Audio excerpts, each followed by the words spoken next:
萧慎是我见过最抠的皇帝，他觉得养女人不如养兵，因此整个后宫只有我一个女人。可是最近我着实有些吃不消了。男人40猛如虎这话，老祖宗诚不欺我。为了不被皇上折腾死，我开始偷偷摸摸往后宫塞女人，甚至把他年少时的白月光都接进了宫。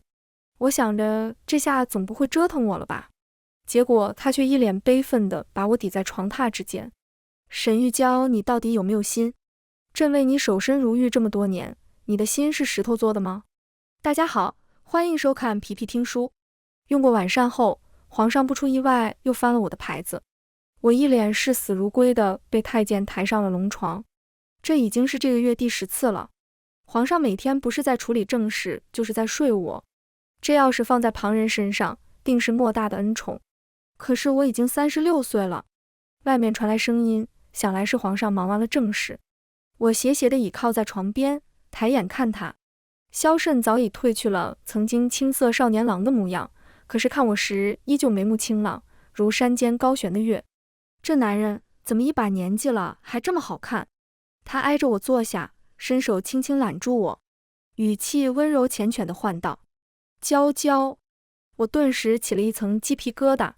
我眼瞅着都是要当祖母的人了，这要让孩子听到，成何体统？我连忙推开萧慎，警告他不准再唤我乳名。他却摆出一副可怜巴巴的委屈姿态。怎么了，娇娇？又是一阵恶寒传来。萧慎，你都已经40岁了。娇娇，你嫌我老？他说着拉过我的手往他衣襟里探。娇娇你摸，朕不比年轻小伙子差。入手一片炙热，我脸嗖的红了。第二天，我扶着腰骂骂咧咧从床上爬起来。不能再这样下去了，要不然迟早死萧慎这狗玩意身上。整个后宫加上宫女嬷嬷一共就3个人，连副麻将都凑不起来。倒不是我长得多狐媚惑主，我跟萧慎之间也没什么轰轰烈烈的爱情，实在是这货太抠了。他觉得养女人不如养兵。上一次选秀还是在20年前，而入选者只有我一个。萧慎看上我的原因也很简单，因为我是所有秀女里最穷的。他觉得我肯定特好养活。我也真的在宫里十分顽强地生活了20年，也过了20年节衣缩食的穷苦日子。可是最近我的身体实在有些吃不消了，钱啊有命重要。于是我决定即便掏空家底也要往萧慎的后宫塞人，哪怕一个也行，最起码让我把一桌麻将给凑齐啊。但是我久居深宫，消息闭塞，曾经的那些个老姐妹也都嫁人了，不过有好几个成了寡妇。我倒是不介意，就怕萧慎不愿意。不过没关系，他们进不了宫，他们还有女儿呀。于是这天，我随便找了个由头，把几个交好的姐妹都叫进了宫。曾经青葱豆蔻的少女，一头青丝高高盘起，成了雍容华贵的妇人。大家聚在一起，谈论的也不再是哪家的话本子最时兴，哪家的胭脂最好看，还有哪家的少年郎最俊俏。他们端庄典雅地坐着，吹嘘着自己的夫君儿子。我自然不能甘于人后，装谁不会装啊？哎呦，乔本宫光顾着说话，都忘了上茶了。翠竹，快把皇上刚赐给本宫的明前龙井拿来给各位夫人。谁知话音刚落，翠竹却面露难色，她轻轻俯身低声道：娘娘，陛下给您那茶早就放发霉了。我闻言脸上的笑意降，真是穷惯了，好不容易有点好东西还不舍得喝，结果发霉了都不知道。幸好我灵机一动，立马大声喝道：皇上这个月也就来了18次，怎么这么快就喝完了？一句话既化解了我的窘迫，也暗戳戳显白了我有多得宠。这皇后真不是一般人能当的。果不其然，话音刚落，各家夫人们都向我投来羡慕的眼光。礼部尚书夫人满脸艳羡地问我：陛下精力还如此旺盛？我闻言不动声色地扶了下腰，苦恼道：简直龙精虎猛，倒是让人吃不消了。话音刚落，几个夫人齐刷刷瞪大了眼睛。将军夫人第一个埋怨道：我们家那个看着5大3粗，一回家就喊累。我们家那个也明显大不如前了。眼看给萧慎的威名树立的差不多了，我直接进入今日的主题。本宫瞧着这后宫实在是空旷，想着为皇上办个选秀。本宫记着，各位夫人家都有适龄女子吧？这意思已经很明显了，可是底下的夫人们却眼观鼻闭关口，装起懵懂来了。将军夫人性子最是爽利，跟我关系也最好。她闻言有些不屑道：皇上的年纪都能给我们家福儿当爹了。再说了，太子想来也到了娶亲年龄了。玉娇，你到时候可得想着我们家福儿啊。其他几个夫人也纷纷应和道：就是我们家那丫头，那日赏花宴上远远的见过一次太子，回来便跟我念叨呢。太子那长相倒是随了陛下，真是一等一的俊俏呢。我闻言简直欲哭无泪，逆子竟然敢跟他老子抢女人！送走了几个夫人，我就感觉脑门直突突。正巧这时候太子进来请安。萧玉是我同萧慎的第一个孩子，记得他刚出生那天正值冬日。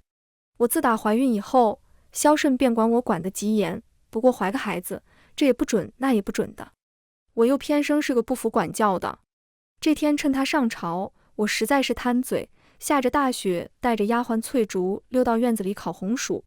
就这几个红薯还是我求了御膳房的厨子好久才肯给我的。其实屋子里也能烤，只是我感觉配着雪景，吃着热腾腾的烤红薯格外有仪式感。也许是怀孕的缘故吧，我总爱伤春悲秋，用翠竹的话说便是越发酸腐了。我看着火星溅落在雪地上，烫出一个黑点子，没一会儿又被风雪掩埋住了，忍不住摇头感慨：翠竹你看，本宫如今也跟着火星子一样，拼命的燃烧又有什么用，还不是落雪无痕。这宫墙深深，平白葬送了本宫的大好年华。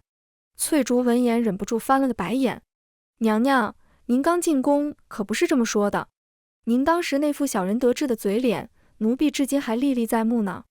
翠竹，让你平日里多看看书，成语是这么用的吗？我不满地看了他一眼，伸手去拿烤好的地瓜。热腾腾的红薯一扒开，立马露出白腾腾的雾气。我刚准备吃，就听见外面一声皇上驾到。糟糕，萧慎那个狗下朝了。翠竹，快收起来，藏好了，千万别让他看见了。我倒不是多怕萧慎，主要是怕他抢我红薯吃。那边翠竹在着急忙慌地销毁罪证，我慌张地往屋里跑，结果脚底一滑，我整个人往雪地里直直摔去，腹部传来剧痛，有什么温热的东西从双腿之间流出，入目是大片的红，还有那抹匆匆奔来的明黄色。玉儿啊，一转眼都长这么大了，还记得母后生你那天难产，差点就生不下来了。不过好在母后信念坚定。我拉过萧玉的手，语气含笑。萧玉疑惑地看我，不是母后您下雪天贪嘴，然后摔了一跤才难产的吗？我闻言一巴掌呼在萧玉脑袋上，别听你父皇瞎说，母后是那么没轻没重的人吗？萧玉犹疑地看了我一眼，到底是没在说话。我继续笑眯眯地同他道：母后想着你年岁大了，也该娶亲了，不如明日办个赏花宴，把各家的贵女都请过来相看一下，母后跟父皇一起给你长长眼。要是萧慎有能看上的，那就再好不过了。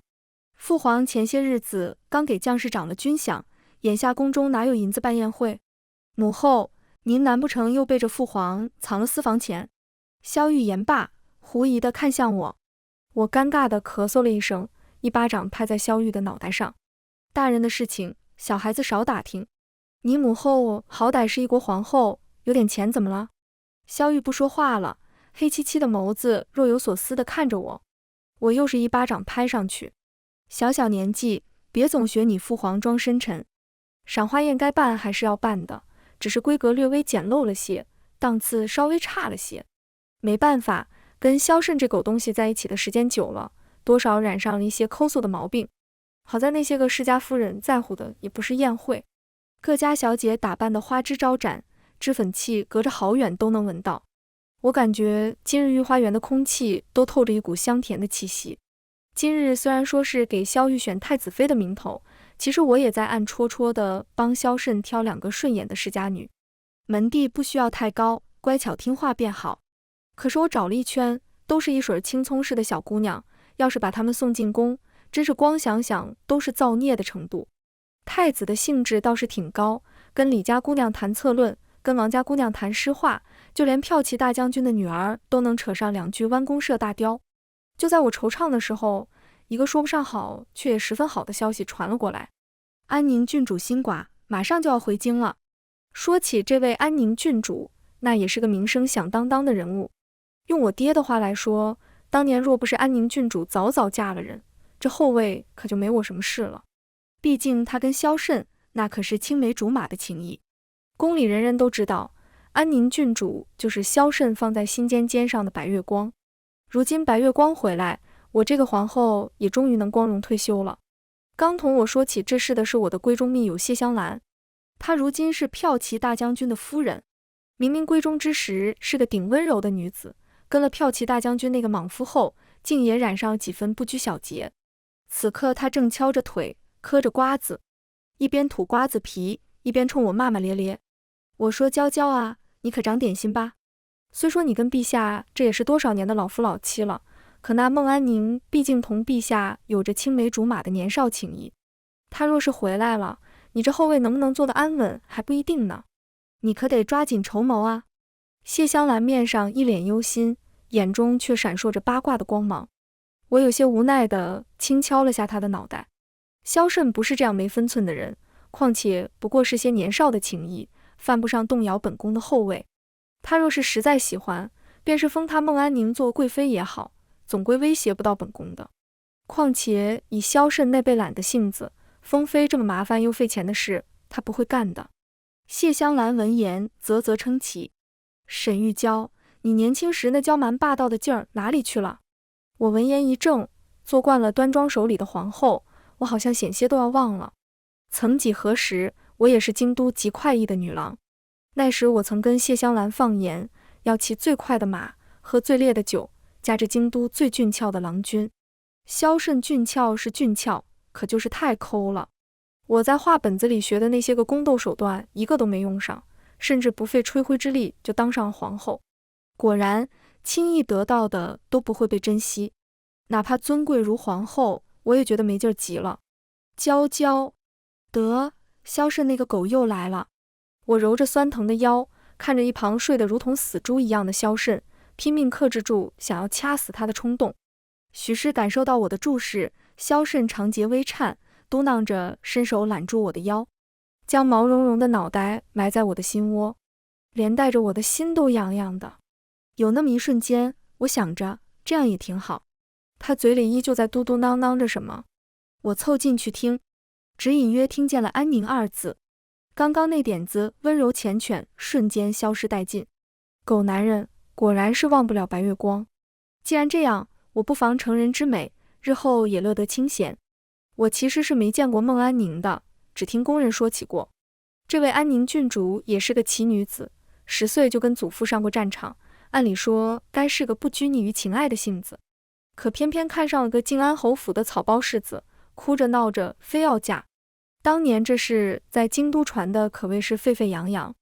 靖安侯府封地远在岭南，安宁郡主这一嫁便是20年，20年背井离乡，就为了个声名不显的草包，值得吗？她若是在京都，必是王孙贵族争相求娶的对象。直到现在，有人提起这位安宁郡主，都忍不住感慨2声，所托非人。不过好在那靖安侯世子是个短命的，早早的没了。而我也终于见到了这位传说中的安宁郡主。孟安宁同我想象中很是不同，京都众人的口口相传中，她该是个明媚张扬中带着几分肆意的女子。毕竟她10岁就上过战场，16岁就能在万军中取敌将首级。可是我看到的是怎样一个孟安宁呢？她眉眼低垂，娴静祥和，容貌即使过去20年，依旧能窥见年轻时名动京都的风采。美则美矣，却同京都其他世家贵女没什么不同，一样的困于深宅，将灵魂锁在规矩体统的躯壳。但我很难把这样一个深宅妇人同20年前能驰骋疆场的女将军联想在一起。有那么一刻，我甚至恶毒的在想，萧慎喜欢的人也不过如此吗？臣妇参见皇后娘娘。孟安宁的声音将我从思绪中拉了回来。我冲她轻轻笑了笑，安宁郡主不必拘谨，随意便好。孟安宁俯身谢过，却也不再言语，只安静在我下手坐着。我这人一向是个话痨，难得碰见个如此安静的，气氛一瞬间有些尴尬。我轻咳一声，掩饰尴尬，小声唤翠竹：“翠竹，上茶，把本宫的。”话还没说完，翠竹就赶紧止住我的话头：“娘娘，咱宫里已经没茶了，就连发霉的明前龙井，昨个也让您喝没了。”我识趣的闭上嘴，当皇后穷到这份上也是没谁了。我正想着用什么借口挽回点颜面，没想到孟安宁见状却是淡笑一声，脸上难得有了几分笑意。娘娘若是不嫌弃，可以尝尝臣妇从岭南带回来的茶。一天的接触下来，我发觉孟安宁是个很好的人。她谈吐温婉大方，举止从容，又不失大家风范。虽然跟我想象中的天差地别，但她的确是个让人心头难忘的白月光。也难怪萧慎那个狗东西连做梦都在惦记。翠竹却是愤愤不平：“奴婢瞧着这安宁郡主也不过如此，连娘娘您一根手指头都比不上。”好翠竹，本宫真是没白疼你，这睁眼说瞎话、溜须拍马的本事倒是越发凌厉了。不过我好歹也是一把年纪的人了，肯定不会被这么三言两语的恭维就给糊弄过去。萧慎若真喜欢孟安宁，我从中周旋二三，让他如愿以偿就是了。到底不是豆蔻少女了，情爱二字我看得很轻，轻到只是心口很快地疼了一下。从那以后，我常找孟安宁进宫作陪，可惜萧慎总是很忙，总也看不见人影，白白浪费了我的苦心。一来二去，我同孟安宁倒是越发熟络了起来。坏消息，他对萧慎没意思。好消息，我终于凑齐一桌麻将了。这天我们几个正打着麻将呢，就听见一声皇上驾到。我下意识地想躲起来，突然想到最近没做什么亏心事，不用躲，反倒是他对不起我才是，背着我惦记了白月光那么多年。想到这里，我顿时昂首挺胸，活像一只斗胜的公鸡，雄赳赳气昂昂。萧慎一进来就撞见我的眼神，他愣了一下，有些疑惑地开口：“娇娇，你眼睛怎么了？不舒服吗？”陛下，好久不见。孟安宁这时起身冲萧慎行礼，他仿佛才注意到孟安宁似的，眼中闪过一丝惊喜。安宁，真是许久不见了，你竟从岭南回来了。狗男人真能装，人家都回来半个月了，你能不知道？我默默翻了个白眼，结果又被萧慎看到了。他一脸关切地凑到我身边，轻声询问：“娇娇，可是昨晚没睡好？眼睛不舒服？”我很想说我昨晚睡得好不好，你能不知道吗？这时身旁传来一声轻笑，孟安宁眉眼弯弯地看着我们：“多年不见，陛下倒是一点没变。”萧慎抬起头看向孟安宁：“安宁，你倒是变了许多。”两人相视一笑，一切尽在不言中。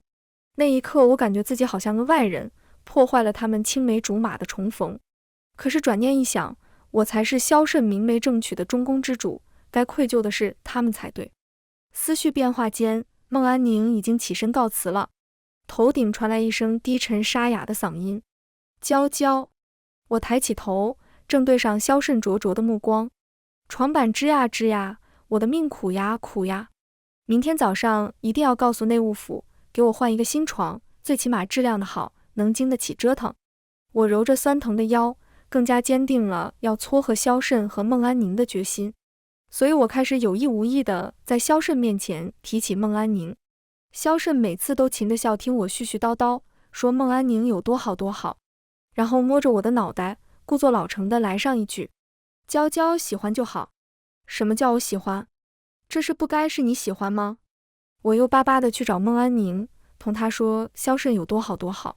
他也只是笑，末了意味深长地来了一句：“陛下他真的变了许多。”萧慎变了？没有啊，一如既往的抠。不对，是越来越抠了。谁家正经皇宫御花园里种白菜，太液池里养鲫鱼啊？虽然烤鲫鱼的确很好吃。7月15，萧慎不出意外又翻了我的牌子。其实翻牌子这一步挺没必要的，毕竟整个后宫就我一个女人。可是用萧慎的话来说，就是做什么都要有仪式感。我这把年纪，侍寝这事其实已经轻车熟路了。但是今天我突然很惆怅。我看着床边一脸兴致勃勃在解腰带的萧慎，突然没头没脑的来了一句：萧慎，你当初为什么没娶安宁？萧慎头也不抬，随口答道：孟安宁她太败家了，平日里衣和胭脂都要5两银子，朕可养不起她。所以你是怕亏待了她？果然，爱是常觉亏欠。萧慎闻言愕然地抬起头，对上我一副了然的眼神。他终于后知后觉。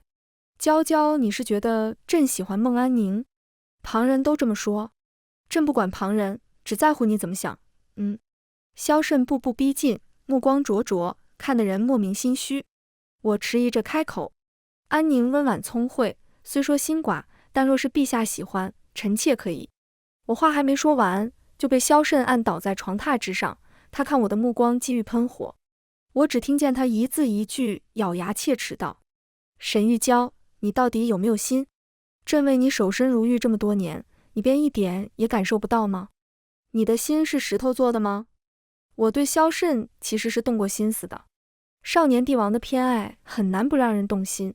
记得刚进宫的时候正值盛夏，那天晚上下了很大的雨，雷声轰隆，震得人耳膜发疼。我宫里的烛火摇曳，忽明忽暗。我那时不过16岁，住在上是陌生的宫殿，一个人吓得嚎啕大哭。萧慎就是在这时闯进来的，他浑身都湿透了，水滴滴答答的从衣角落在地板上。萧慎隔着被子轻轻抱住我，语气也很轻柔。他说：娇娇，你别怕，我在。我那时是怎么说的呢？我记得我的鼻子抽抽搭搭，说话也染上了几分鼻音。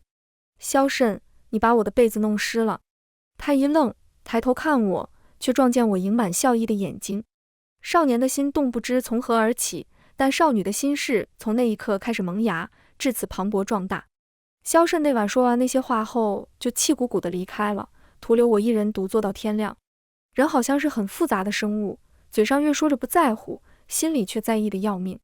就像我明明都要当祖母的人了，却还在纠结着萧慎到底爱不爱我的问题。丞相夫人说，男人喜欢一个女人的时候，就会愿意给她花很多钱。萧慎没有，他好抠。侍郎夫人说，男人喜欢一个女人，会每天对她嘘寒问暖。萧慎也没有，他平时很忙。谢香兰说，男人喜欢一个女人，就会每天都想睡她。他们说谢香兰肤浅，我却从中生出了几分旖旎的心思。照这么说，萧慎对我也该是有几分喜欢的吧？我向来不是个喜欢藏着掖着的人，索性便想去找萧慎问个明白。结果还没到勤政殿，就看见门口乌乌压压跪了一片朝臣。萧慎身边的太监总管王福看见我，仿佛看见救星一般，赶忙迎上来：娘娘，陛下正生气呢，眼下谁也劝不动，要不您给进去劝劝。我进去的时候，里面已经满地狼藉了。萧慎脾气一向很好的，我头一次见他发这么大的火。他听见有人进来，下意识想扔东西，目光却在触及到我裙角的时候陡然一怔。萧慎抬起头，眼眶隐隐泛红，唤了我一声：娇娇。大周与金国相邻，这些年一直纷争不断，岭南地处两国交界，更是饱受战火摧残。30年前，大周与金国一战惨败，派去作战的30万大军几乎全军覆没，金国趁机侵占了5座城池，还列出了一堆丧权辱国的条约。那场大战几乎掏空了大周朝的国库，金国甚至提出让当时的皇后去和亲，一国之母被送去敌国和亲，这简直是在公然将大周的脸面踩在地上。可是没有办法，适龄的公主们哭着喊着要替皇后去和亲，可是那金国使臣有恃无恐，战败之国哪有谈判的资格？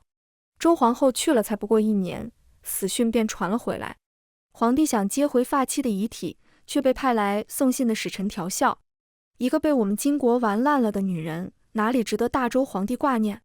别说，你们的皇后可真带劲啊！说着，他还猥琐地笑了2声。朝堂之上，30朝臣陪笑，只有当时年仅11岁的萧慎提着剑想冲上去，却被那使臣狠狠踹倒。他踩着萧慎的脸，大放厥词：你们大周人可真不懂规矩，小子，让我好好教教你什么是规矩。那天，萧慎被生生打断了一根肋骨。可也是从那天起，先帝才决定传位给萧慎。萧氏子孙有此血性的，唯有萧慎一人。萧慎一直都想收回师弟，他身上的龙袍补了又补。一国皇帝把日子过得紧巴巴的，甚至连富裕点的平民百姓都比萧慎过得滋润。国库空虚，他不愿加重百姓赋税，便只能克扣自己。如今金国又来挑衅，我大周兵强马壮，萧慎想御驾亲征。可是30年的安逸早已磨灭了这些朝臣的血性，他们不愿再发动战争，宁愿这么一直窝囊下去。息事宁人。萧慎把脑袋趴在我怀里，声音闷闷的。娇娇，他们都忘了这30年的太平日子是如何来的。是皇额娘啊，她明明为这个家国牺牲了一切，最后却成了皇家的耻辱，甚至埋骨他乡，死后都不得安稳。他们这群懦夫踩在女人的尸骨上过着安逸太平的日子，如今竟然还想把我们的平安交出去。平安是我和萧慎的第2个孩子，也是大周唯一的公主。我的平安今年不过13岁。我轻轻扶住萧慎的肩膀，语气坚定。陛下，前路你只管去闯，一切都有我呢。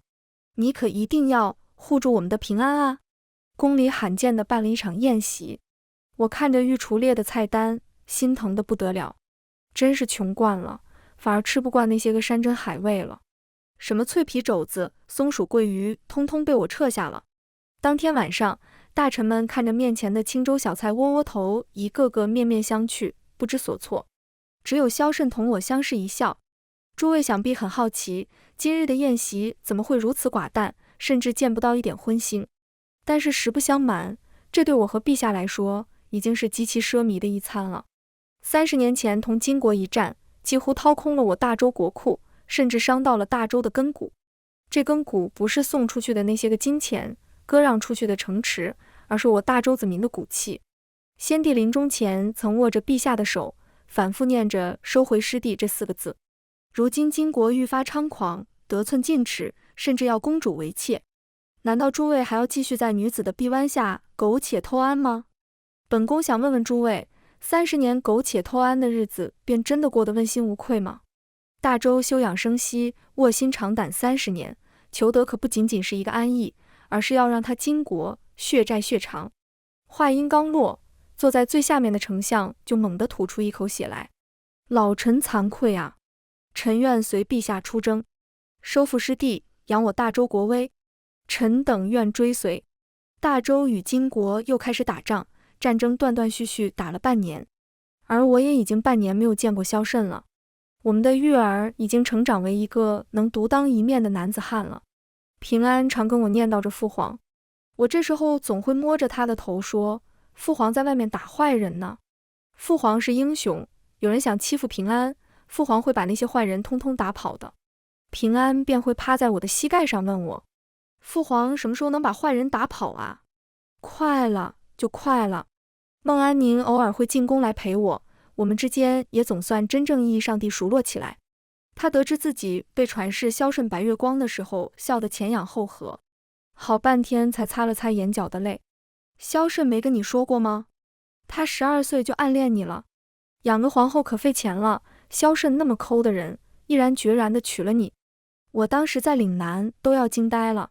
我错愕地抬起头，终于从孟安宁的口中真正意义上地了解了萧慎。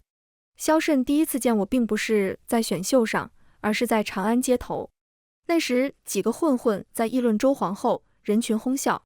明明才不过2年，为国牺牲的皇后就成了百姓口中的桃色谈资，何其可悲。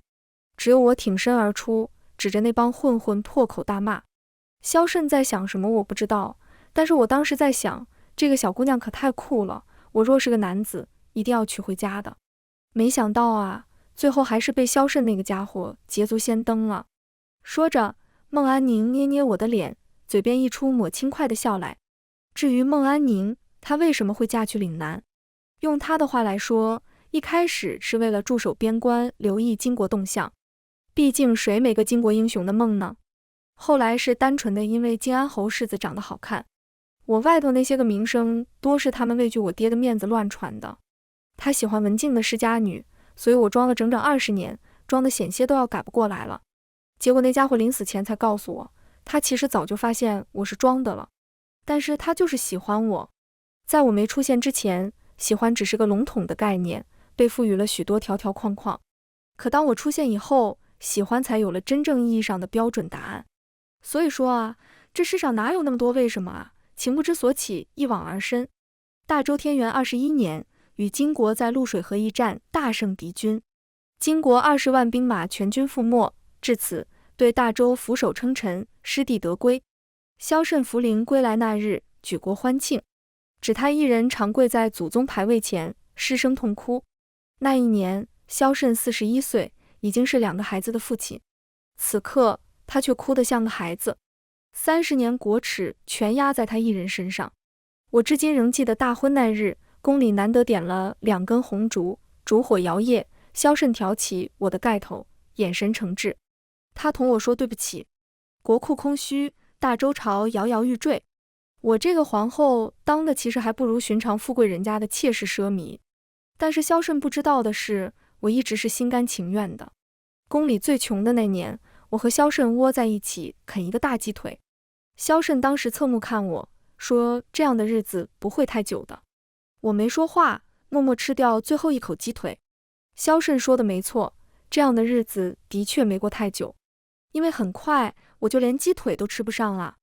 宫里的一切吃穿用度都省下来送去了军营，士兵们要吃最好的菜，喝最好的酒，穿最暖和的衣服。用萧慎的话来说，他们为大周出生入死，本就值得最好的一切。